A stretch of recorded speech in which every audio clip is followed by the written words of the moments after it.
hi hello నమస్తే నేను మీ Muralikrishna welcome to our YouTube channel mega power మీరు కనుక మన ఛానల్ ఇంకా సబ్స్క్రైబ్ చేయనట్లయితే దయచేసి వెంటనే సబ్స్క్రైబ్ చేయండి మేము చేసే వీడియోలన్నీ మీకు వెంటనే నోటిఫికేషన్ వస్తాయి పవర్ స్టార్ పవన్ కళ్యాణ్ హీరోగా నటించిన హరిహర వీరమల్లు పార్ట్ 1 జూన్ 12 విడుదలవుతున్నట్లు మేకర్స్ ఈ రోజు అఫీషియల్ గా ప్రకటించారు పవన్ నటించగా విడుదలైన చివరి చిత్రం బ్రో 2023 జూలై 29 రిలీజ్ అయింది ఆ చిత్రంలో ఆయన ప్రత్యేక పాత్రలో నటించారు హీరోగా అయితే పవన్ నటించిన చివరి చిత్రం భీమా నాయక్ 2022 ఫిబ్రవరి 25 రిలీజ్ అయింది అంటే దాదాపుగా 3.5 ఏళ్ల గ్యాప్ తో పవన్ సినిమా వస్తుంది అప్పటికి ఇప్పటికీ పరిస్థితులు పూర్తిగా మారిపోయాయి అప్పుడు అధికారంలో ఉన్న ముఖ్యమంత్రి జగన్ పవన్ పై అక్కస్తో మొత్తం సినిమా ఇండస్ట్రీని ఇబ్బందులకు గురి చేశారు టికెట్ రేట్లు దారుణంగా తగ్గించేశారు మెగాస్టార్ చిరంజీవి లాంటి లెజెండ్ నమస్కారం చేస్తుంటే ప్రతి నమస్కారం చేయకుండా నవ్వుతూ రాష్ట్ర ప్రజల్లో అప్రతిష్ట మూటగట్టుకున్నారు ఆ సంఘటనల పర్యవసానంగానే జగన్ అధికారాన్ని పోగొట్టుకున్నారని కూడా కొందరు విశ్లేషించారు ఏది ఏమైతేనే ఆ 5 ఏళ్ల కాలంలో బాగా ఇబ్బందులు ఎదుర్కొంది మాత్రం పవన్ సినిమాలే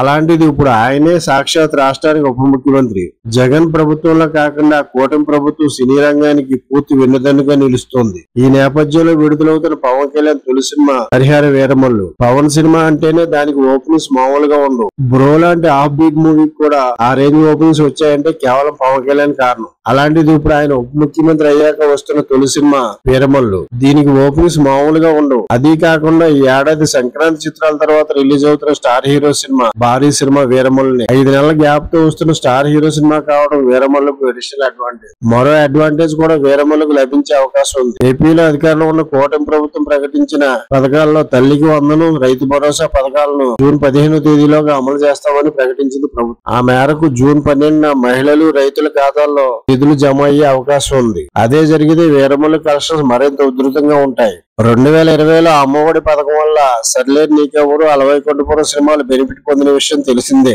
ఇన్ని అడ్వాంటేజ్ల నడుమ ఏమాత్రం పాజిటివ్ టాక్ వచ్చినా పవన్ రికార్డులు సునామీ చూస్తారు జగన్ ప్రభుత్వ కుట్రల కారణంగా వకీల్ సాబ్ భీమా నాయక్ హిట్ అయినా 100 కోట్ల షేర్ క్లబ్ లో చేరలేకపోయాయి ఇప్పుడు వీరమల్లు హిట్ టాక్ వస్తే మాత్రం 100 కాదు ఈజీగా 150 కోట్ల పైగా షేర్ వసూలు చేయడం ఖాయం